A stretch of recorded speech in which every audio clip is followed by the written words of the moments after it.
আর হাদি মারা গেছে এই শব্দটা বলা যাবে না, হাদি শহীদ হয়েছে। ওয়ালা তাকুলু ফি সাবিলিল্লাহি আমওয়াত বাল আহইয়াউন ইনদা রাব্বিহিম ইরযাকুন বাল আহইয়াউন ওয়ালাকিন লা তাশউরুন। দুই আয়াতে আল্লাহ দুই ধরনের কথা বলছেন যে মনে রেখো যারা আল্লাহর রাস্তায় শহীদ হয়, মৃত্যুবরণ করে, তাদেরকে তোমরা মৃত বলো না, তারা শহীদ। বাল আহইয়াউন ইনদা রাব্বিহিম ইরযাকুন, বরং তারা আল্লাহর কাছে রিজিক প্রাপ্ত। ওয়ালাকিন লা তাশউরুন, তোমরা হয়তো এটা বুঝতেছো না। নাসাই শরীফের এক হাদিসে আসছে, আল্লাহ রসুল বলেন, একটা চিত্র উঠায় ধরছেন মানুষের মৃত্যুর সময় কি হয়। যারা প্রকৃত মুমিন, আল্লাহর ওলি ছিলেন, আল্লাহর বন্ধু হয়ে আল্লাহর বিধিবিধান পালনের মাধ্যমে নিজের জীবনের সমাপ্তি ঘটাইতে পারবেন, তাদের মৃত্যুর সাথে সাথে আল্লাহ তাআলা বলেন, ফেরেশতাদেরকে বলেন, তোমরা দ্রুত জমিনে যাও। গসিলু ক্বাবলা আন ইউগসালু, জমিনের মানুষ তাকে গোসল দেওয়ার আগে তোমরা তার গোসলের ব্যবস্থা করো। জমজমের পানি দিয়ে তাকে কি করো? ধৌত করো। সাল্লু ক্বাবলা আন ইউসাল্লু, জমিনের মানুষ তার জানাজা পড়ার আগে তোমরা তার জানাজা সম্পন্ন করো। কাফিনু ক্বাবলা আন ইউকাফানু, জমিনের মানুষ তার কাপড় পেঁচানোর আগে তার রূহটা নিয়ে জান্নাতের সবুজ পাখির মধ্যে দিয়ে দাও। ওয়াদাফিনু ক্বাবলা আন ইউদাফানু, দাফন জমিনের মানুষ করার আগেই তোমরা তার দাফন সম্পন্ন করো। ফেরেশতারা বলে, আল্লাহ দাফন কিভাবে করব? আল্লাহ জমিনকে আদেশ দেন, ইফরিশু ফিরাশাল জান্নাহ কাইলা ইয়াকা জাসাদ আবদি আলা তুরাব। জমিনকে আল্লাহ বলেন, শোনো, তুমি তোমার এই মাটিকে জান্নাতের বিছানা বানায় দাও, আমার বান্দার শরীরটা যেন সরাসরি মাটির ঠান্ডায় স্পর্শ না করে। ফেরেশতাদেরকে আল্লাহ বলেন, সুমু কুফুস কুমু সুফুফান ইলা কবরিহি ওয়াস্তাকবিলু, তোমরা তার ঘর থেকে তার কবর পর্যন্ত দুই লাইনে সারিবদ্ধ হয়ে দাঁড়ায় যাও। ওয়াস্তাকবিলু, এবং এই মাইয়াতকে স্বাগতম জানাইতে থাকো। দুনিয়ার জমিন থেকে বিচ্ছিন্ন হওয়ার দেরি, যারা আল্লাহর আদেশ পালনে নিজেদের জীবন বিসর্জন দিয়েছেন, তাদের রূহটাকে আল্লাহ তাআলা জান্নাতের একটা সবুজ পাখির মধ্যে দিয়ে দেন।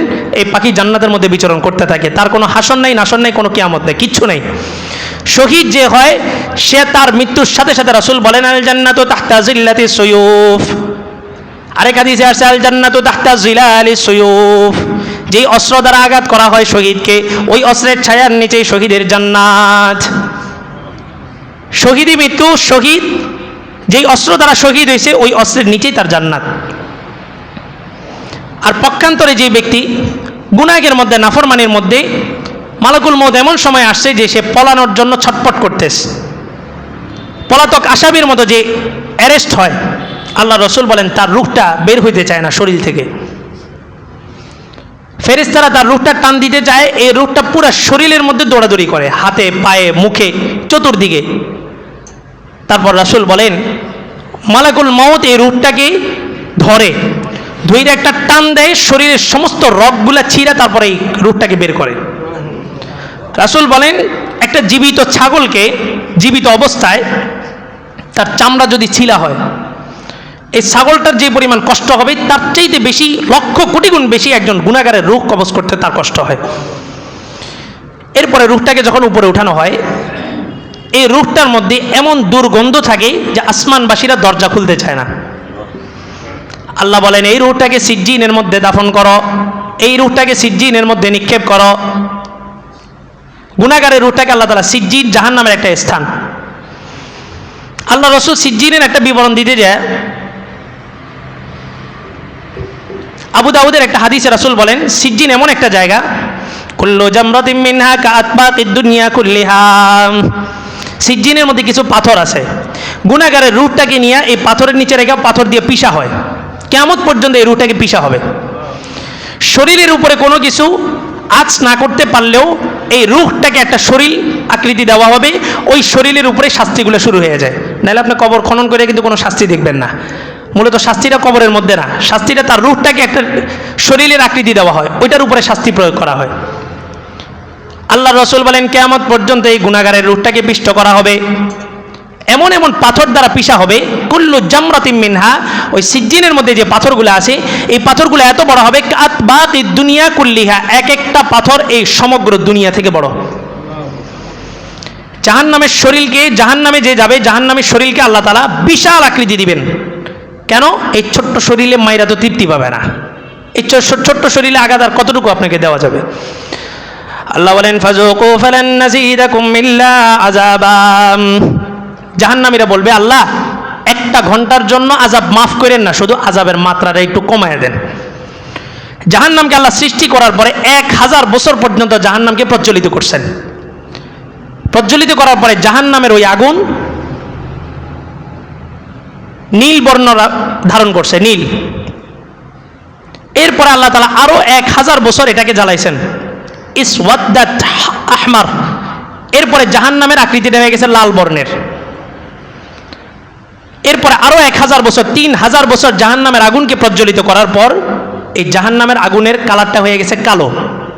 3000 বছর যখন জ্বালানো হয়েছে, জাহান্নাম আল্লাহর কাছে আপিল করছে, আল্লাহ এই তাপমাত্রা আমার বডিতে আমি আর সহ্য করতে পারতেছি না। আল্লাহ বললেন ঠিক আছে, তোমার তাপমাত্রা কমানোর জন্য একটা শ্বাস জমিনে ছাড়বা, আবার জমিন থেকে একটা শ্বাস তুমি টান দিবা। রাসূল বলেন গরমকালে, গরমের সিজনে তোমরা জোহরের নামাজটা একটু দেরি করে পড়বা। আবরিদু বিজ-যুহরি ফাইন্না শিদ্দাতাল হাররি মিন ফাইহি জাহান্নাম। তোমরা গরমকালে জোহরের নামাজটা একটু বিলম্ব করে পড়ো। কেন? ফাইন্না শিদ্দাতাল হাররি মিন ফাইহি জাহান্নাম। এই জমিনের ভূপৃষ্ঠে যে গরম ভাবটা দেখো, এটা মূলত জাহান্নামেরই একটা বাষ্প। এই বাষ্পটা ঠান্ডা হওয়া পর্যন্ত জোহরের নামাজটা একটু কি করো, বিলম্ব করো।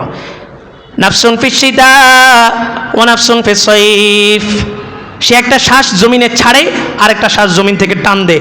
জমিনে যখন শ্বাস ছাড়ে তখন জমিনের ভূখণ্ড পুরোটা গরম হয়ে ওঠে, গরমকাল চলে। আর যখন সে শ্বাস টান দেয় তখন হচ্ছে কি মাইনাস, জমিনের মধ্যে ঠান্ডা শুরু হয়ে যায়।